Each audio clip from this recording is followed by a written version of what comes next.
নমস্কার। কবিগুরু রবীন্দ্রনাথ ঠাকুরের লেখা কবিতা দুষ্টু। তোমার কাছে আমিই দুষ্টু, ভালো যে আর সবাই। মিত্তিরদের কালো নীলু, ভারী ঠান্ডা কভায়। জ্যোতিষ ভালো, সতীশ ভালো, ন্যাড়া নবীন ভালো। তুমি বলো ওরাই কেমন ঘর করে রয় আলো। মাখন বাবুর দুইটি ছেলে, দুষ্টু তো নয় কেউ। গেটে তাদের কুকুর বাঁধা, করতেছে ঘেউ ঘেউ।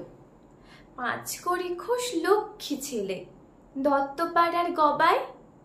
তোমার কাছে আমিই দুষ্টু, ভালো যে আর সবাই। তোমার কথা আমি যেন শুনিনে কক্ষনোই। জামা কাপড় যেন আমার সাফ থাকে না কোনোই। খেলা করতে বেলা করি, বৃষ্টিতে যাই ভিজে। দুষ্টুপনা আরো আছে, অমনি কত কি যে। বাবা আমার চেয়ে ভালো, সত্যি বলো তুমি। তোমার কাছে করেন নাকি একটুও দুষ্টুমি? যা বলো সব শোনেন তিনি, কিচ্ছু ভোলেন না কো। খেলা ছেড়ে আসেন চলে, যেমনি তুমি ডাকো।